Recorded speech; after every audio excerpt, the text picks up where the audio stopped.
Hey everyone, my name's Connor. Welcome to the Rustic Pathways webinar all about our programs in Southeast Asia. Today it'll be me and then my colleague Bryan talking a little bit about our programs. We're just waiting usually a minute or so for people to come into the webinar. So this part of the webinar will just be me a little bit rambling as we get people in. But what I always want people, encourage people to do is we love to answer your questions.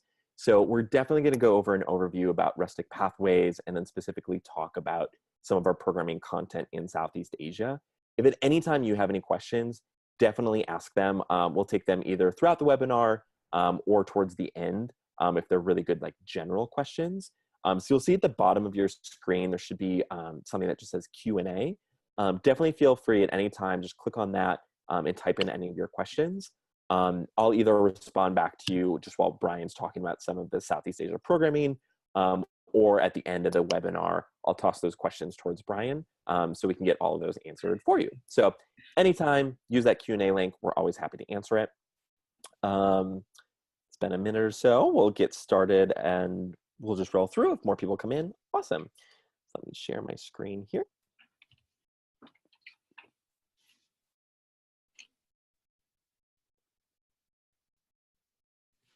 Cool.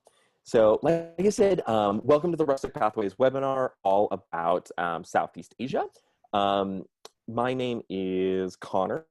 So a little bit of a brief history about me. So I am one of our global program advisors at Rustic Pathways. I'm just shy of my 10-year anniversary here at Rustic, but I have worked in about 15 different countries with Rustic Pathways and run about 50 different programs sort of across the globe. Now what I do is I help families sort of answer questions about just about finding the right program, comparing and contrasting different trips. Do you want something that's more adventure-based or more community service-based? And just sort of reaching through all those questions and aligning student and families' travel goals with the programs that best align with those goals. I'll let Bryan introduce himself really quickly. Great. Thank you, Connor. My name is Bryan Haggerty. I am the Thailand, Laos, and Myanmar Country Director. I have been with Rustic since 2006. And yeah, I'm very happy to talk to you guys about programs in Asia. I absolutely love Southeast Asia in particular. All of Asia has been, very fun to explore over the years. I helped set up our China programs once upon a time. And yeah, I just think it's one of the most interesting, culturally rich parts of the world. And I'm very happy to talk to you about all about it today. Thank you. Awesome. Thanks, Bryan. During the webinar, what we'll go over just in this half hour or so is I'll talk a little bit about Rustic Pathways as a whole.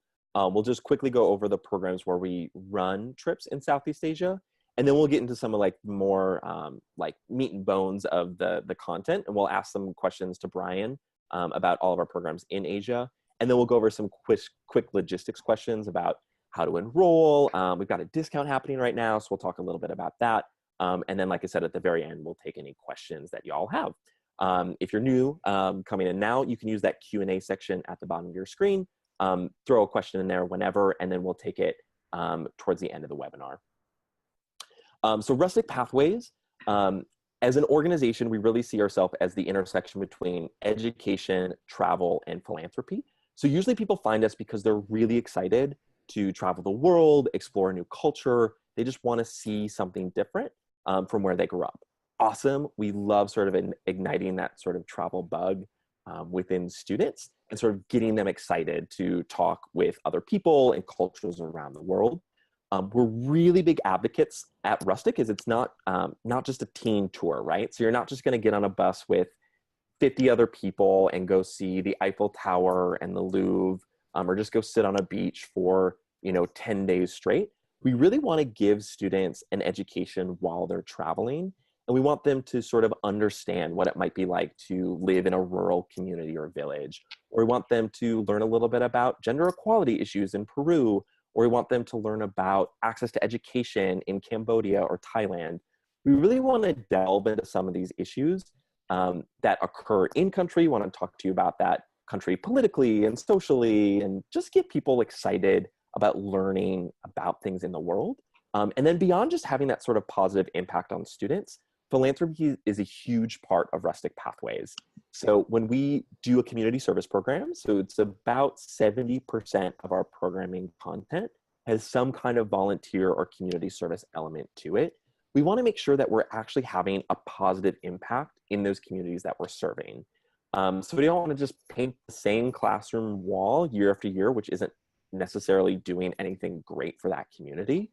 But we want to set up something that is actually listening to the community, having a conversation with a village leader or a teacher or a mayor or just a member of the community about what they actually need and what they could use help or assistance with, figuring out where Rustic Pathways aligns, like what can we actually provide in terms of financial resources or physical labor or resources to get that project completed.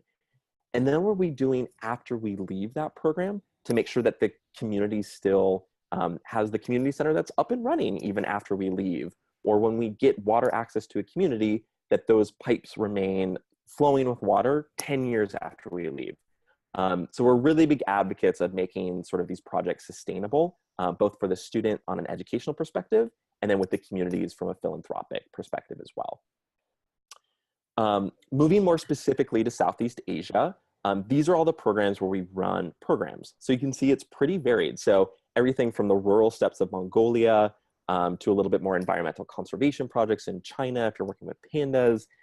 We do some stuff in the bigger cities of China as well, to sort of rural village life in Thailand. You can go island hopping and diving. It's really all over the map. Even within just this region of Asia, it runs the gamut of type of things that you can do. You can do things that are very adventurous. You can do things that are very community service focused. You can spend some time, boosting your own photography skills. If you want to do a photography program, you can do something really rural. You can do something really sort of like comfortable accommodation. Just everything sort of exists in Asia because we have about 41 different programs within these countries. More specifically, I want to just talk about the programs in Asia. And because Bryan's here, he's such an expert. He's been with Rustic for so long. I'm going to throw some questions at him just so he can talk a little bit about our programs. Bryan, do you want to just start a little bit talking about how long we've been in some of these countries in Southeast Asia and sort of what Rustic's history is in the region? Yeah, sure. So we have been operating in Southeast Asia since 1999. So quite a while now. We've got quite a foothold. And we actually, in Thailand specifically, we have two separate bases where we've been operating since the early 2000s. So we've had presence nearly 2 decades in some of these communities where we operate. China, we've been operating since 2007.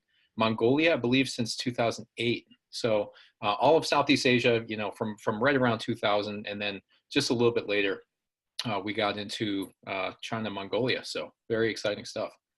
Awesome. And then one big thing that I always usually ask people to think about when you're thinking about like what program is the right fit for you is sort of like accommodation. We have some programs that are really rural and rugged a little bit in like smaller communities, and some that are a little bit more comfortable. Do you want to give an example of maybe like a program that has more rural accommodation and then one that has a little bit easier or nicer accommodation on it? Sure. Yeah. And we always encourage students to challenge themselves a little bit, get out of their comfort zone in terms of accommodations, but we understand not everybody's going to be ready for that. So in terms of like full immersion, a little more rugged, a little bit more village lifestyle, our access to education program in Thailand would be one. Life on the Margin would be another one. Come with Nothing, Go Home Rich, which is in Thailand and Laos, would be another one. Also a program like Off the Map Cambodia is definitely going to be something that's a little more on the rugged side. Whereas when we're looking at something a little more comfortable, you're going to have a program like the Introduction to Community Service in Thailand, or the Rice Fields Monks and Smiling Children program. And also, touring programs, which include the backroads of Southeast Asia. Even though it sounds like a rugged name, actually you stay in hotels most of the time. Amazing Thailand Adventure. That's a touring program, but again, you're staying in hotels and guest houses, so you've got nice accommodations the whole time. And a program like Wonders and Riches would be like, on the extreme end of like definitely very comfortable. So regardless of how much you want to push yourself in terms of what your living situation's like, you can still some of these programs, you still get an immersive experience while also having a bit of comfort, which is really nice.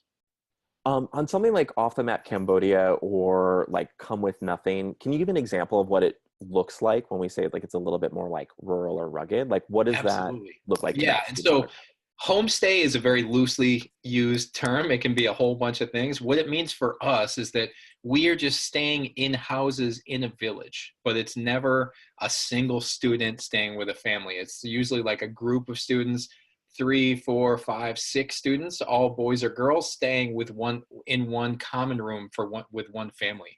And so what we do, we just move into, and this is the same throughout the region, we'll just kind of take over the communal area, like their living room basically. And at nighttime, we set it up like kind of like a slumber party. We put up mosquito nets, layouts, we have mattresses that we lay out. We bring our own blankets and pillows, and we just make a bedroom there. In the morning, when everybody wakes up, we just pick it up, and it goes back to being a living space. So even though it's a homestay, we're technically living with families. There's always staff who are in the house. They're usually in the room next door, and all the houses are kind of in a cluster, so everybody's nearby. But it provides a very authentic, very very immersive kind of experience for the students who are looking for that. So very very cool.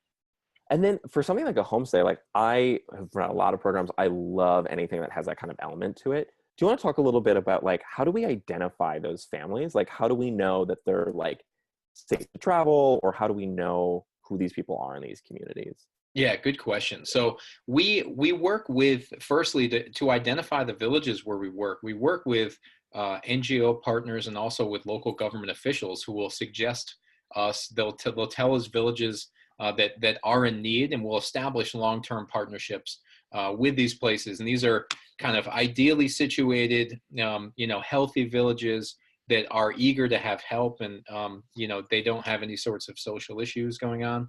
And so that's how we choose the village. When it comes to finding the families that we stay with, we work directly with the head of the village. And so the head of the village is going to suggest places that he knows are going to be comfortable for us, and families that are definitely open. And a lot of times we'll kind of rotate. We try to share the wealth, really, because the families do get compensation from Rustic Pathways when we stay with them. So we do share it around. We'll stay with different families, let them practice being hosts. They love being hosts, but these are all people that have been vetted. We've vetted their houses to make sure there's nothing particularly dangerous. Make sure there's everything's good to go and safe. And otherwise, these are people who have basically nominated themselves. Oftentimes, they have children who are the same age as Rustic Pathway students, not always, but they view it as like a learning experience, because a lot of these villages, some depending on where you are, they don't have permission to like travel abroad. For example, they don't have passports. They oftentimes can't afford to go across the country. So we like to think that we're bringing the world to them, and it's a very unique opportunity for everybody, for sure. Awesome. Yeah. So I think in general, like that's a great first step question to think about, like what program is right for you in Asia. Sometimes people hear something like homestay and they're like, awesome, on board, totally want to do that. And sometimes people are like, I want to make sure I'm at a base house where there's maybe like air conditioning or like a swimming pool or something like that. That I think is like a really good first question. I think another great question that I'm going to throw your way, Bryan, is, sometimes people have to find this balance between like, do I want to do more of a community service trip, or do I want to do something more action, adventure, or touring based? Do you want to give an example of, just because we do so many different kinds of service, do you want to give maybe, a couple examples of like very different service projects that we do throughout Southeast Asia? Yeah, absolutely. So that is a great way to look at this. You have to think, when you're looking at a program, think about, what do I imagine doing each day? Do I want to be working with students and with people and with children? Or do I imagine like trying to build something and like pouring my heart out, blood, sweat, and tears every day, and like being sore at the end of the day, and at the end of the trip, feeling like you really accomplished something and you have something to show for it? These are two very different things. Some people are definitely seeking the connection, and for those people who are keen to like get some teaching experience, work with local schools, work with local communities, a program like Access to Education Thailand or Life on the Margin. These are both programs which are very heavily focused around working with people, learning how to lesson plan. Basically working with local schools. And so there is a little bit of infrastructure service mixed in, usually like a day or so a week. So you still get the feeling of like, okay, I get to see what it's like to build or to like lay some bricks or, mix some concrete. You definitely get that element, but it's mostly working with people. And another one on the opposite end of the spectrum would be the Come With Nothing, Go Home Rich, or the Off the Map Cambodia. Programs like this, those both have an element of infrastructure service. Come With Nothing in particular, 3 different villages, very immersive service experience, and it's all infrastructure. So it's all, hands-on service, using your body every single day, and then a little bit of touring mixed in along the way. So those are the 2 kind of ends of the spectrum. And there's also, when you look at a program like Rice Fields, Monks and Smiling Children, or Intro to Community Service, which are basically the same program, just different lengths of time, those are really interesting options for people who might want to try a lot of different things, because it's almost like a buffet menu. Each week we run 8 different service projects at the Rice Fields base. So each morning there might be 4 options going on. You can choose to do gardening or build or teach swimming. And then in the afternoon, you might be able to teach some English. You might be able to deliver food, learn how to cook Thai food and deliver it to members of the community. So it's a great way to get a little sample and to make sure it's really dynamic if you're not sure where you want to focus and you want to try a whole bunch of different things. We do have those kind of programs as well. Cool. And I feel like I get the question a lot. I work with families and students, like they might have a service requirement at school or something like that. And they say, well, maybe I do want to do construction, but I've never built anything before, or it sounds fun working with kids, but I'm not a teacher. Like, it doesn't matter if someone's had that sort of experience prior to any of those programs or projects. It doesn't matter at all. No, we're quite used to that, and we expect people to be coming in with basically no experience. So when it comes to construction, we have different stations set up. You learn basic skills. You learn, one station might be, digging a hole, moving some dirt. The next one might be mixing some concrete. The next one you might actually be building a wall.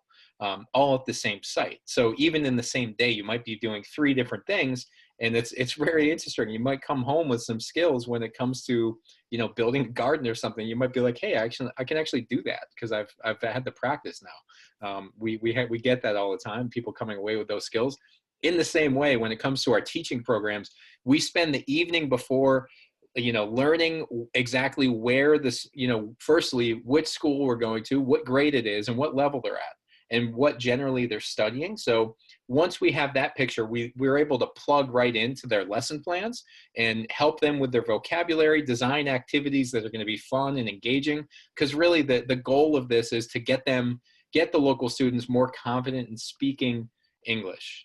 Get them, when they see these foreigners who have come over to try to help them, they get very excited and it makes them want to speak. Oftentimes they're very shy, but your job is mostly to encourage them to have fun speaking and to show them that they really can do it. A lot of times they know a lot more English than they're going to let on. They just never have the chance to practice, which is great. That's why our programs are great. We give them a reason to practice. And when our students get there, they know if they want to communicate with you, they have to use the language they know.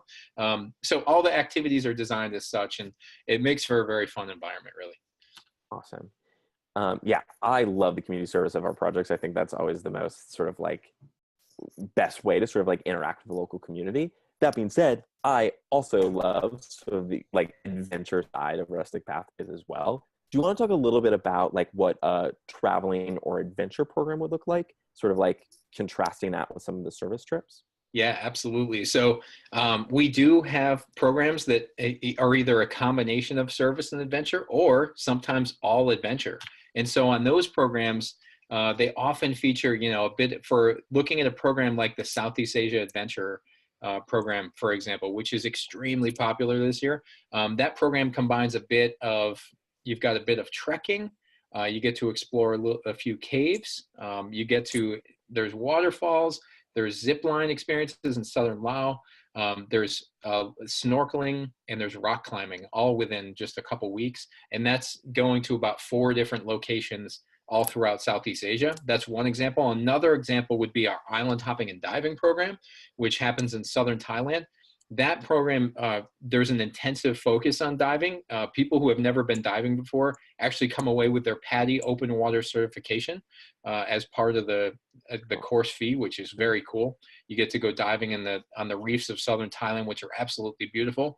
And again, you combine it with, you know, island hopping, visiting uninhabited islands, trekking, visiting rainforests, and some rock climbing as well, in addition to sea kayaking. So we definitely pack in the adventure on those programs. And for, again, no experience necessary. All of these activities are designed as if you've never done these things before. So even if you just wanted to dabble, you're going to come away, in particular, looking at sea kayaking, rock climbing, and scuba diving, come away with tangible skills. You know, after having done this in a real life scenario and in a beautiful paradise of southern Thailand, you're going to get home and have confidence that you can definitely do that again somewhere else in the world. So very cool. Awesome. Yeah, and I think what's so cool about Rustic is, you know, you might be hearing this and be like, oh, shoot, like I really want to do some community service and some adventure. What I think is really cool about our programs is that they're all designed to connect. So you can certainly do a 1-week community service program and then a 2-week island hopping and diving trip. Sometimes people get confused about like what that connection looks like. Do you want to just talk a little bit about like how programs would connect back to back, or what that looks like sort of logistically, either 2 programs in Thailand or maybe Thailand and Cambodia or something, you know, of that nature? Yeah, absolutely. So the thing that's amazing about Southeast Asia is that almost everything is like an hour flight away. Thailand to Myanmar, Thailand to Cambodia, Thailand to Laos, Thailand to Bangkok to southern Thailand, all just 1 hour. And then if you're talking northern Thailand to Laos, 1 hour. Laos to Vietnam, 1 hour. Vietnam to Cambodia, 1 hour. So it's a whole lot of culture and a whole lot to see that's all in such a short distance, which is amazing. But when it comes to connecting our programs, everything starts in the region on Thursdays. So even though it looks like okay, at first glance, how am I going to connect these together? I would either have to wait 3 days or I would miss 3 days of my program. It actually doesn't work like that. All of our programs start and finish at the same time because of the travel time leaving from the States. You actually go across the international date line and lose a day on the way there, but you gain it on the way back. So 2 programs connecting in Thailand, for example, so many of our programs start and finish in Chiang Mai. So if you do like the elephant program, the Thai elephant conservation, or access to education, those programs start and finish in Chiang Mai. So at the end of the program, you know, if you're connecting between those 2 other programs like Come with Nothing, Go Home Rich or Amazing Thailand Touring, you're actually going to be in Chiang Mai already. So you say goodbye to your group at the airport, you go do some Muay Thai kickboxing lessons, you visit a local market, and then by the time you're done with that, the rest of your group has already arrived in Chiang Mai. So very, very easy. If you're finishing a program in Cambodia or Vietnam, it's just an easy 1 hour flight. We put you right on the plane and you meet in Bangkok. I'm actually in Bangkok every single week. I'm there when everybody's arriving and departing, just managing the logistics. But we have lots of students who connect programs, and it all happens either through Bangkok in most cases, or sometimes you don't even have to go to Bangkok. You can just meet up in Chiang Mai and meet the group right there. So it's very easy. Awesome. Yeah, I think that's so cool just to think about, again, what's your personal travel goal? Some people are like, you know what, I want to spend 2 weeks in one community the whole time, not really travel much. Some people are like, I want to spend 1 week in Thailand, 1 week in Cambodia, 1 week in Laos. It's just fun to sort of see that all those options exist. One thing that I want to ask you about, because I've run programs in Southeast Asia before, and I hear this all the time from our students, is they love our local staff members, and I think it makes Rustic Pathways really unique. Can you talk a little bit about like who our staff members are on these programs in Southeast Asia? Yeah, just who are they? Like, who's Rustic in this region? Yeah, so we have at the moment, we have about 60, I think 60 or 70 full-time local staff in Thailand, Myanmar, Cambodia, Vietnam, and Laos combined. And all of these staff, most of these people come from the very villages where we work. They're all people who we met about a decade ago. I've actually known most of these people for about a decade now. And when we met them, they were just they were like bright-eyed, bushy-tailed local staff who were in these villages who were like working alongside our students and eager to help, and our students really like them. we took them under our wing all these years ago. And at this point, many of them, almost all of them, have been to the US before. Some of them have been to Australia. They're all wilderness first responder certified. They've translated the wilderness first responder curriculum into their local languages. They are really the cultural ambassadors of Rustic Pathways, and they are the thing that most students will remember more than anything else. In addition to all the friends that you make on the program, you're gonna feel like these are lifelong friends and our local staff that you've made. They're amazing people. They've got amazing life stories. I would say most of them are in their late 20s, early 30s. Many of them have degrees at this point, which they've actually achieved while working for us. And like I said, international travel experience. In addition to traveling to places like Australia and the US, they also travel within Southeast Asia quite frequently. They go up to China, they go over to India, they go down to Fiji sometimes to lead programs. Rustic Pathways invests very heavily in local staff and making sure that all the benefits of what we do actually extend down to the people who work for us too. So we've invested a lot of money in trying to make sure that our local staff understand what programs should look like and do look like all around the world. And I think when you go on a Rustic Pathways program with our local staff, you definitely feel that. You're talking to people who come from these villages where we operate, but they also have a global perspective like few people in their hometowns do. So very interesting people. We're very, very, very proud of this fact, and they are certainly the most special part of our programs. Awesome. And something I picked up from there too, like you mentioned that the local staff are all wilderness first responder certified. Question we get all the time about all of our programs, doesn't matter the region, is always about safety.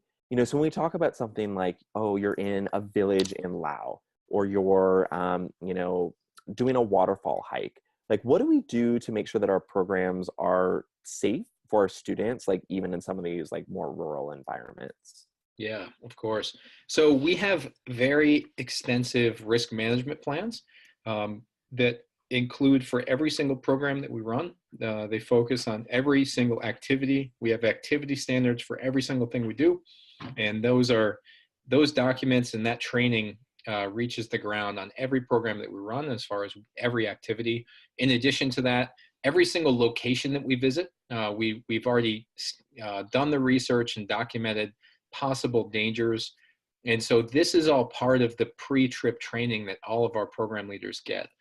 They are going to know every activity. They're going to know exactly what they need to remember to do. Every location, they're going to know what possible dangers might exist. You mentioned waterfalls, like slippery waterfalls might be a perfect example.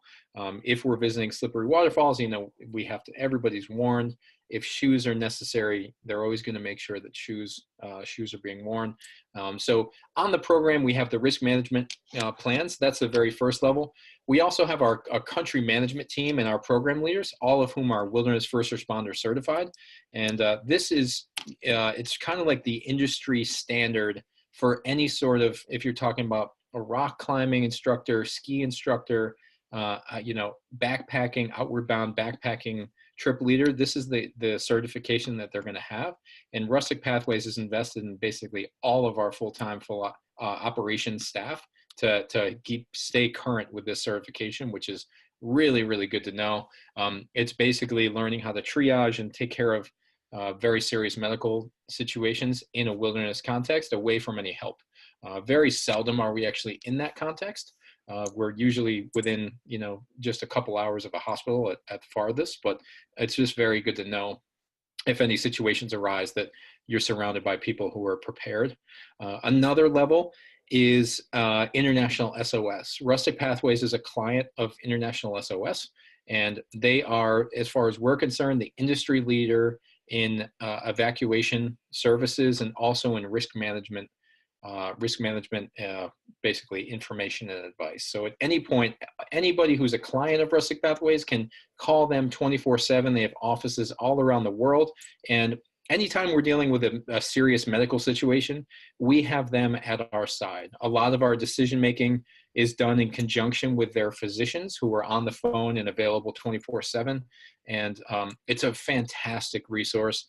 They manage a lot of our cases. Anybody who's on a Rustic Pathways program who needs to be evacuated medically, they will take care of that immediately and as quickly as possible. And that is included in the price of the program. It's an add-on fee that everybody pays, but it is well worth the money. Let me tell you, I've been working with them for years, and they are just absolutely fantastic. In addition to that, sitting above all of this, we have our safety and risk management team, who are industry-leading professionals in terms of safety and risk management. We are very, very proud of Dave Dennis and Pete Brown, who sit at the top of this sit at the top of our safety and risk management team. They are exceptional. They are recognized by their peers in the outdoor industry and in the recreation industry as two of the best who know what they're doing. And so anytime there's any serious incident, they are the ones who step in and manage it, and they do an absolutely phenomenal job. So we're very solid in this area. Cool. Awesome. Thanks, Brian.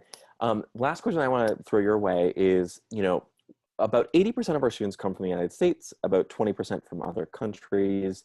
So a majority of our students come from the US. It's very far to get to Thailand or Mongolia or China.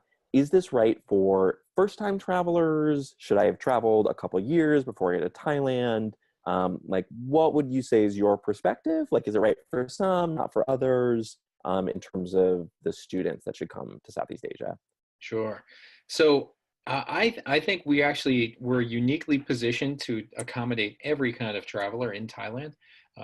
Other places, if you're talking about Laos, if you're talking about Vietnam, talking about Myanmar, those places, Cambodia probably as well, probably better suited for students traveling for the second time, maybe a second trip. But for a first trip, Thailand has the infrastructure. We have, large programs. The medical care is fantastic.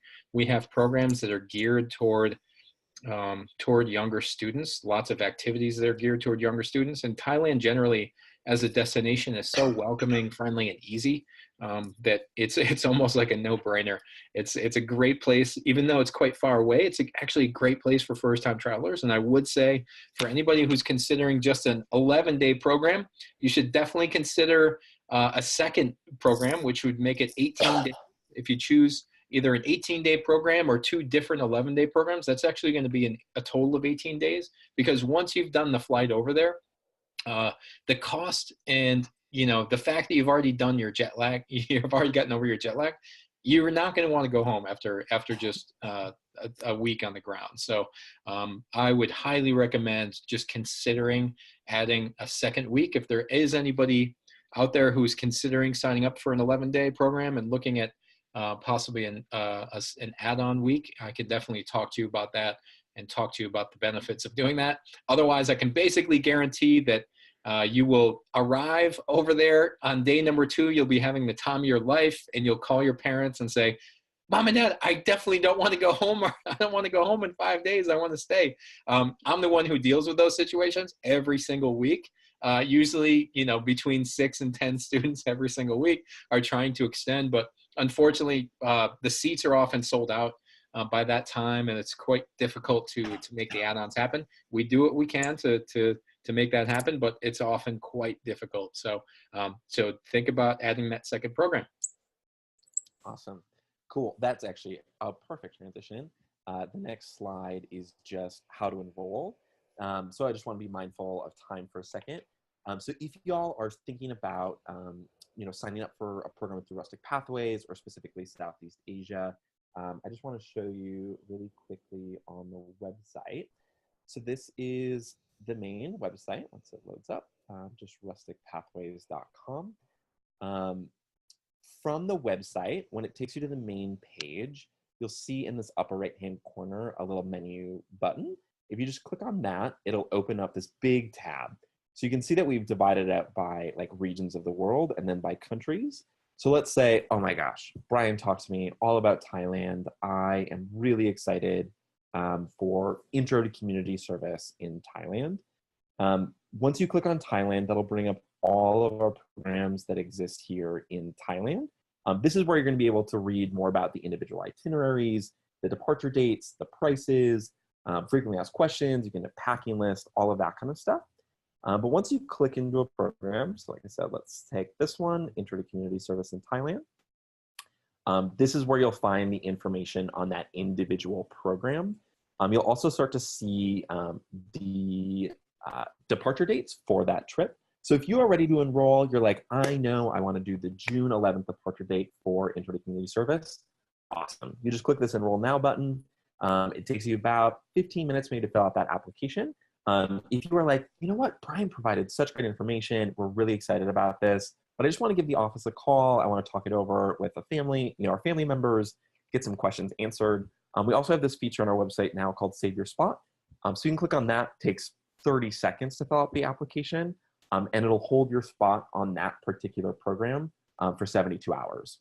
So just a really good thing, I think, especially after this webinar, if you're sort of just like on the fence and sort of, figuring out those sort of last questions, feel free to go online later tonight and just save your spot on a program to figure out like how the connections work or anything like that. Another thing that I want to talk about really quickly, just because it's cool, is we want to say thank you for coming to the webinar tonight. We've got 2 promotions for y'all. So in general, right now, we are in our late season at Rustic Pathways. So it's definitely getting close to summer. I think we're under 60 days for some of our summer programs. So we've got a couple programs that we're going to be highlighting over the next couple weeks, which will be $500 off. This week happens to be programs for first-time travelers, which our base house program in Thailand is one of those 5 programs that we're featuring. So you can save $500 off the rice fields based programs in Southeast Asia. So awesome if you've heard about that today, you know that you want to sign up for those. Great, you can get $500 off. That promotion goes through Sunday. Like I said, there are 5 programs that are on promotion right now. But as a thank you for just coming to the webinar and hearing a little bit more about Rustic Pathways and our trips in Southeast Asia, even if you want to sign up for one of the non-featured 5 programs, we want to share this 10% discount code for y'all, which is good for any trip that we do at Rustic Pathways for students during the summer. This is also only good through Sunday, so you can just take a screenshot right now just to save that code. It'll ask you in the application for a referral code. You just type that code in that section to sort of get that 10% applied off of your program. So definitely use either of those 2 things. We're super excited to get you on a program in Southeast Asia. So use those before Sunday to get a discount. Now I want to just see if we've got any questions for Bryan. So let's pull them up.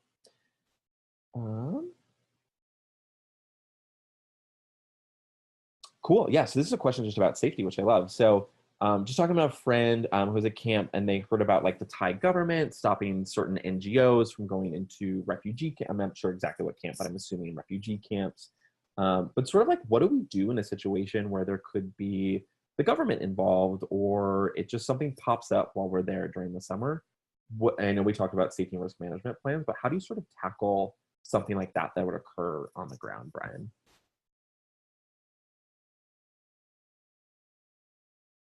Had myself muted for a second. Apologies there.